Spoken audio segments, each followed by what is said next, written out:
very, very, very low budgets now. I mean, we won't, at the BFI, get involved in the very, very, very low budget films because it's just very hard to pay people properly. You know, we ascribe to the national minimum wage. You know, in order to give people a real shot at getting something of value, then it's very hard at the £100,000 level, although some people manage to achieve it. But it's not an area that we find that we comfortably can interact with. But the point I was making, we funded Horace Hogan's film Pressure. Sure. 200k. Yeah, great film. So why is it now 100k? Why isn't the bottom line? I think the market reality is that the value you get for films is less from international in the UK. I think also you can make films cheaper, and people want to make films, and they'll make them for whatever they can raise them for. But you can't get the broadcasting license fees that you could get because that's been dissipated so much.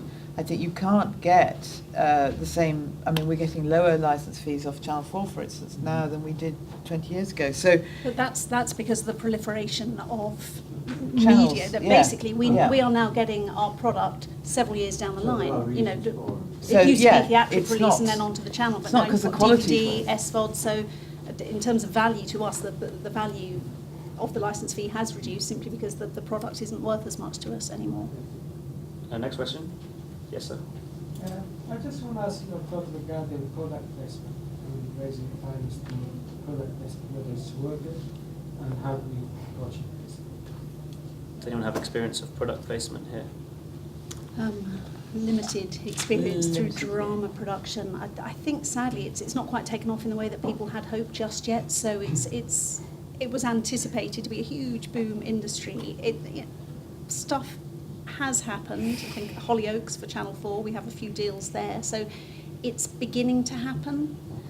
But really you can't, I mean, there are some entities out there now who finance on the basis of products they sell, but you can't really build a film around a product. It's an added extra. It will be a bonus that you can bring to a production afterwards. I don't think you can build the finance. the audience is really wise. Placement. The audience is really wise to it, and they go product placement as soon as they see it, and it actually is a bit of a killjoy. When we did the Angels Share last year, the year before, which is about whiskey, what we did instead was we just contacted all the whiskey companies and said, send us whiskey. I've still got. Instead of and if you're lucky, it'll be in the film rather than getting one whiskey company to sponsor us, because that would have looked like we were advertising for a whiskey company.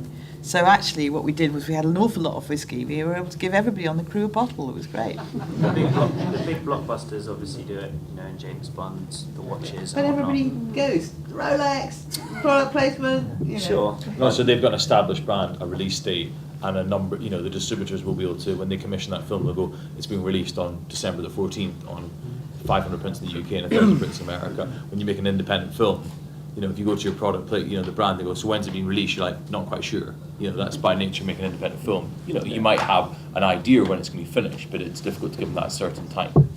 Next question, yes, sir. Yeah, just wanted to ask, because you said you need to get an executive producer sometimes if you're a new filmmaker to get in. How do new filmmakers go about to get an executive producer when they're not known yet? And the second thing is, because of the online piracy going on now in the internet, many people watch films now for free. How is that affecting the equity, and as well as handle with distribution? How is that affecting you, preventing money coming back to you? So first question about how to connect with an exec producer, and then events like this, networking furiously, network. Go to as many events as you can, as many training sessions as you can. It's all about meeting people. Festivals as well, right? Yeah. Festivals, key, important. Or maybe get involved, get in touch with people in the area that your film is about, potentially, right? So a bit like The Shark, look for enthusiasts about that in that field. About the piracy, it's interesting. Yeah, piracy it's a massive problem. I mean, it's really, I think it's hitting the studios worse because obviously the type of audience you're really pirating badly, or a younger audience, you're going to watch something like an Avengers or whatever. quite honestly. I mean, we did a film called London to Brighton, which got pirated, and all the producers and us were thrilled because it showed the film was getting out there. So, but it does hurt it. That's the problem. We're getting less money from television. Piracy is is impacting on home entertainment values of the films.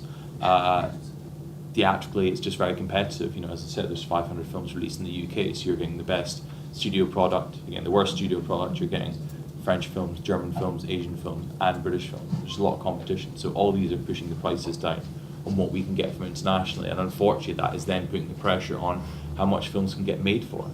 That's where I'm sure you guys are facing this when you're seeing, that a film should cost this amount.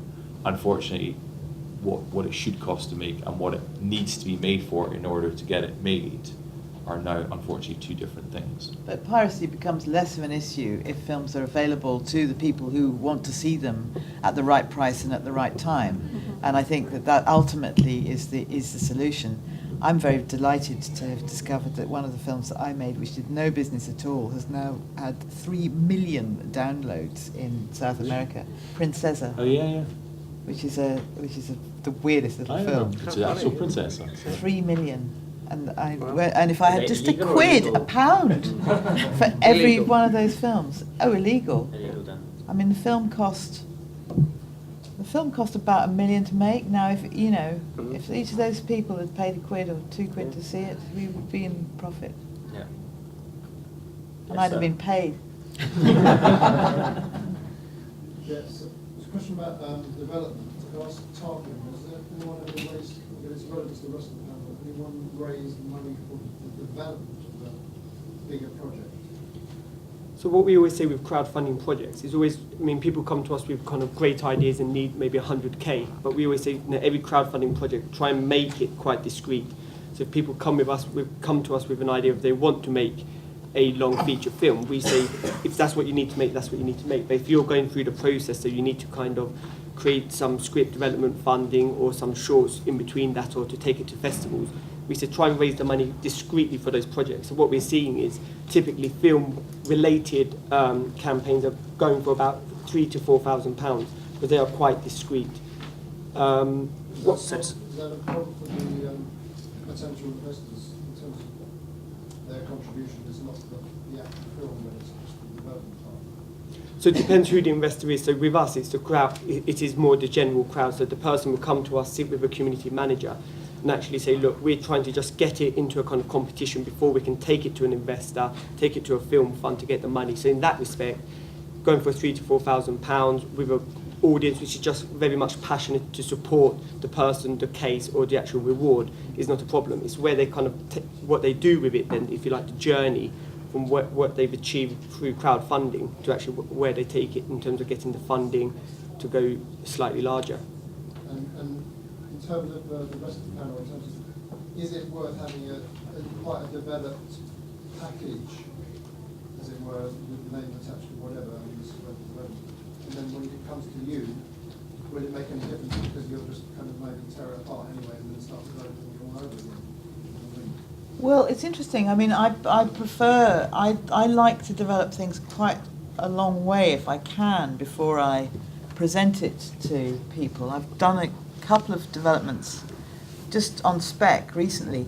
Now, one of the really good things that we've negotiated through PACT in recent years is that producers who have a successful film and have money invested by Film 4, BBC or BFI get a corridor of if the film makes any money, they start to get their money back as the film is sold. The producer now has a bit of that money, which they can then invest in their own development. So if, like the Angel Share, for instance, has had money from the BFI, and the film has made some money, so it's recouping that money, and it's got at the moment for every pound that they get back, we get 25p. So that is, and we can apply to invest that money into our own projects. So we don't have to apply to them for separate development money. We can actually say, look, I'm developing a new film, I want that money, And so that's been a really valuable new resource for producers who've had some success. And so I've been able to develop on spec a couple of projects development money is the most valuable money of all because it's the most difficult to raise. There are other organisations. There's a pan-European organisation called Media, and they do slate funding. You have to present quite an elaborate slate of films, but they do fund several production companies every year with slate money and over Europe, and then they also will support individual projects as well. But that money is really, really valuable, and basically, it's I think, as you were saying earlier, I mean, sometimes people can come with just a little idea which is on the back of an envelope, but most projects have to have some substance to them. They have to have some ideas around them as to who the director is, who you're thinking about to be in it. And the story has to be strong. I mean, the story is really the core thing right at the bottom of it. I think- Is the packaging thing, I mean, especially in the Hollywood bigger stuff, is it's all a package and the script is the last, is like the afterthought. It's just like... Well, not in my world. Not in the independent section. No. The script Obviously is the different first worlds. thing. We're going to have to leave it there, but these guys might be around if you want to grab them for a quick question. I want to alert you to the Freelancers Fair app, which is http://myapp.is/Bectu FF2013. So there you have it. Thank you. It's here if anyone wants it. Thank you very much to the panelists. I think they were great. A quick round of applause. Yeah, before everybody goes.